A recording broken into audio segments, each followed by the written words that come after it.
Good morning girls. आज आपण OCM या विषयातील पहिला टॉपिक व्यवस्थापनाची तत्त्वे पाहायचं आहे. इयत्ता 11वीमध्ये आपण बऱ्यापैकी व्यवस्थापन म्हणजे काय आणि थोडक्यात व्यवस्थापनाची ओळख पाहिली होती. जसं की मी तुम्हाला सांगितलं होतं की व्यवसायामध्ये 4Ms खूप महत्त्वाचे आहेत. मनी, मटेरियल, मशिनरी, मॅनपॉवर. तसंच आता 5वा M म्हणजे 5th M मॅनेजमेंट हा सुद्धा महत्त्वाचा आहे. हा जर 5th M नसेल तर कोणताच आपल्याला इकॉनॉमिक किंवा नॉन इकॉनॉमिक व्यवहार किंवा आर्थिक क्रिया करू शकता येणार नाही आहे. व्यवस्थापन हे सर्वत्र आहे. सामाजिक आयुष्यात सुद्धा व्यवस्थापनाची आपल्याला आवश्यकता असते. व्यवसायामध्ये तर तो मग लहान व्यवसाय असो किंवा मोठा व्यवसाय असो, व्यवस्थापन आवश्यक आहे. या 5th M शिवाय कोणताही व्यवसाय आपल्याला करता येणार नाही. आणि म्हणूनच अनेक व्यावसायिक तज्ज्ञांनी आणि व्यवस्थापन विचारवंतांनी व्यवस्थापनाची विविध तत्त्वे आणि सिद्धांत मांडलेले दिसून येतात, जी प्रत्येक व्यवसायात लागू असली तरी व्यक्ती, संस्था आणि परिस्थिती परत्वे लवचिकसुद्धा राहतात.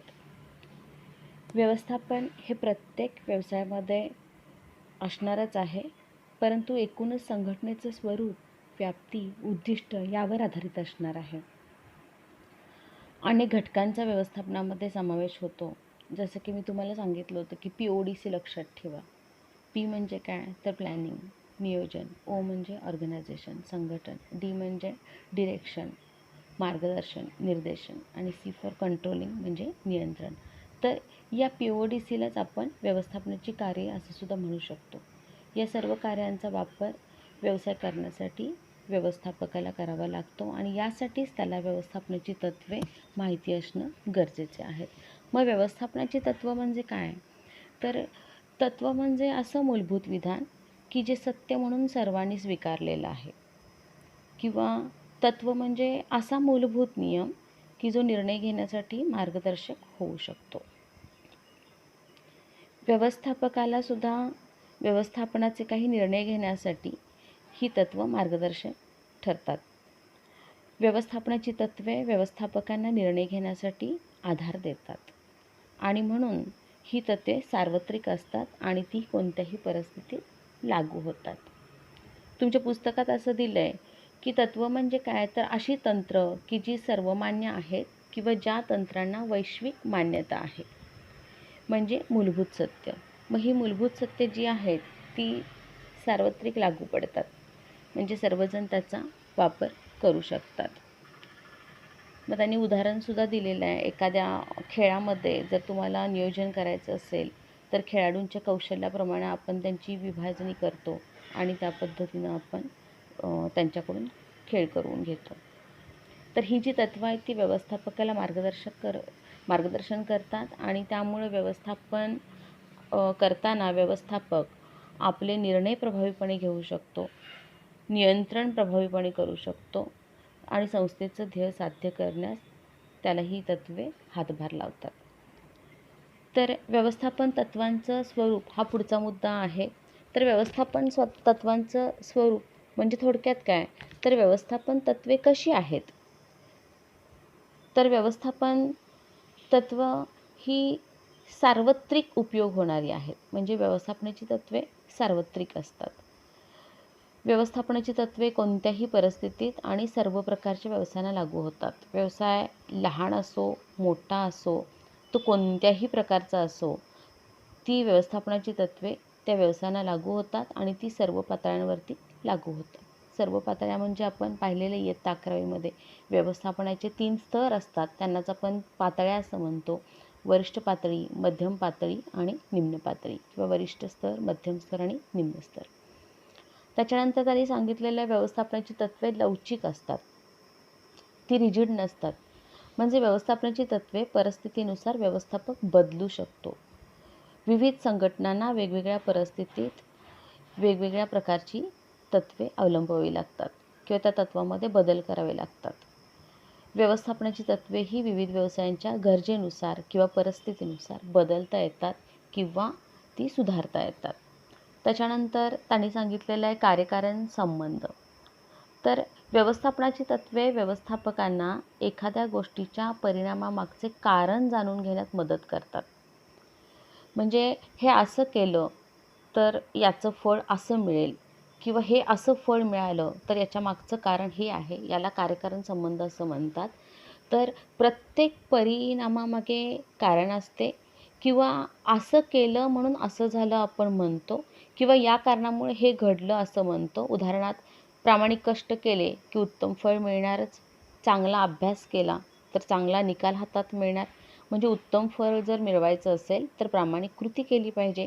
तसंच जर एखाद्या संस्थेमध्ये कर्मचाऱ्यांना चांगला पगार दिला तर कर्मचाऱ्यांची कार्यक्षमता वाढते किंवा खूप चांगली जाहिरात केली, प्रभावी जाहिरात केली तर नक्कीच वस्तूंची विक्री वाढणार आहे. म्हणजे या दोन गोष्टींचा एकमेकांशी जो संबंध आहे याला कार्यकारण संबंध असं म्हणायचं आहे आणि हा संबंध व्यवस्थापनाच्या तत्वांमध्ये आपल्याला दिसून येतो. नंतर त्यांनी सांगितलेलं आहे की मानवी वर्तणुकीत बदल घडवतात. हा पॉईंट तुमच्या टेक्स्टबुकमध्ये थोडासा वेगळा दिलेला आहे. त्यांनी सराव आणि प्रयोगाद्वारे तत्त्वे तयार करतात आणि किंवा सर्वसाधारण मार्गदर्शक तत्त्वे असं त्यांचा तो पॉईंटचा मुद्दा दिलेला आहे. पण मानवी वर्तणुकीत बदल घडवणे हा मुद्दा अतिशय छान वाटतो, जसं की आपण तो 11वीत पाहिलेला होता. तर मानवी वर्तणुकीत बदल घडवणे हेच तर व्यवस्थापनाचं मुख्य काम आहे. व्यवस्थापकाला आपल्या हाताखालील कर्मचाऱ्यांना हँडल करावं लागतं, त्यांच्याकडून योग्य प्रकारे काम करून घ्यावं लागतं. मग ते काम जर योग्य पद्धतीनं व्हायचं असेल किंवा व्यवस्थापकाला किंवा संस्थेला ज्या पद्धतीच्या कामाची गरज आहे त्या पद्धतीनं जर व्हायचं असेल तर त्या कर्मचाऱ्यांच्या वर्तणुकीत पहिल्यांदा बदल घडवला पाहिजे. म्हणजे त्यांनी त्याच पद्धतीनं ते काम केलं पाहिजे, अशी त्यांची वर्तणूक केली पाहिजे. मग हे काम कोणाचं असतं तर व्यवस्थापनाचं असतं. तर व्यवस्थापन करताना व्यवस्थापक ही तत्त्वे वापरतो, यामुळे आपोआपच मानवी वर्तणुकीत बदल घडू शकतात. कारण व्यवस्थापनाची तत्त्वे अशा प्रकारे तयार केली जातात की लोकांच्या सामूहिक प्रयत्नातून संस्थेचं उद्दिष्ट साध्य करता येतं आणि यामुळं लोकांना प्रभावित करण्यासाठी, त्यांच्यावरती नियंत्रण ठेवण्यासाठी, त्यांना मार्गदर्शन करण्यासाठी या तत्त्वांचा वापर करता येतो आणि मार्गदर्शन केल्यामुळं, त्यांच्यावर योग्य नियंत्रण ठेवल्यामुळं आपोआपच त्यांच्याकडून योग्य ते कार्य करून घेतलं जातं. त्यांच्या वर्तणुकीत बदल घडवून संघटनेचं उद्दिष्ट साध्य करण्यासाठी ही तत्त्व अतिशय महत्त्वाची ठरतात. याच्यानंतर म्हटलेलं आहे की सर्व तत्त्वांना एकसारखेच महत्त्व. म्हणजे काय तर सर्व तत्त्वांचं महत्त्व सारखंच आहे.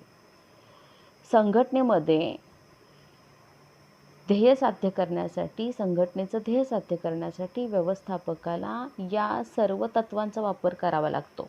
त्याला असं म्हणून चालत नाही की हे तत्त्व कमी महत्त्वाचं आहे, हे तत्त्व जास्त महत्त्वाचं आहे किंवा मी एवढीच तत्त्व वापरतो, बाकीचे तत्त्व नाही वापरणार आहे, असं चालणार नाही. तर व्यवस्थापकाला सर्व तत्त्वांचा वापर एकाच वेळी करावा लागतो, तरच संघटनेचे व्यवहार सुरळीतपणे चालतात आणि संघटनेचं ध्येय साध्य व्हायला मदत होते. जर एखादं तत्त्व नाही वापरायचं ठरवलं व्यवस्थापकानं तर त्याचा परिणाम निश्चितच संघटनेच्या यशावर होऊ शकतो आणि म्हणून सर्व तत्त्वांना सारखेच महत्त्व देऊन व्यवस्थापकानं ही तत्त्व वापरली पाहिजेत. याच्यानंतर सांगितलेलं आहे की व्यवस्थापनाची तत्त्वे सापेक्ष असतात. आता सापेक्ष म्हणजे काय तर त्यांनी असं सांगितलेलं आहे की ती लवचिक असतात. थोडक्यात व्यवस्थापनाची तत्त्वे सापेक्ष म्हणजे लवचिक असतात. तुमच्या पुस्तकामध्ये तो शब्द वापरलेला आहे की तत्त्वांची लवचिकता. तर व्यवस्थापनाची तत्त्वे लवचिक असतात म्हणजे काय तर लवचिक म्हणजे सहज बदलता येणे. व्यवस्थापक तत्त्वे वापरताना ही तत्त्वे वेगवेगळ्या प्रसंगी वापरू शकतो. त्याच पद्धतीने तो प्रसंगानुरूप या तत्त्वांमध्ये बदल करू शकतो. परिस्थितीची जशी गरज असेल त्या पद्धतीने तो बदलू शकतो किंवा सुधारू शकतो. म्हणजे व्यवस्थापनाची तत्त्वे तो आहे अशीच वापरणार नाही आहे, तर त्याच्यामध्ये तो परिस्थितीनुसार, व्यवसायाच्या गरजेनुसार ती बदलेल किंवा तो ती सुधारून वापरेल. म्हणजे व्यवस्थापनाची तत्त्वे ही लवचिक असतात. तर हे 6 मुद्दे त्यांनी व्यवस्थापनाची तत्त्वे म्हणजे काय आणि व्यवस्थापनाच्या तत्त्वांचे स्वरूप काय आहे याच्यासाठी दिलेली आहेत. तर अतिशय सोपे असे मुद्दे आहेत. आपण इयत्ता 11वीमध्ये पण बघितलेले आहेत हे मुद्दे आणि यासाठी तुम्ही आता एक छोटासा प्रश्न तयार करायचा आहे. व्यवस्थापनाची तत्त्वे म्हणजे काय आणि व्यवस्थापनाच्या तत्त्वांचे स्वरूप स्पष्ट करा. शक्यतो नेहमीप्रमाणे उत्तर तुमच्या भाषेत लिहायचं आहे, पुस्तकातलं आहे असं कॉपी करायचं नाही. मी सांगितलेलं नीट ऐकायचं आहे आणि उत्तर तुम्ही तयार करायचं आहे. याच्यामध्ये काही अडचण असेल तर तुम्ही मला फोन करूनसुद्धा विचारू शकता. धन्यवाद.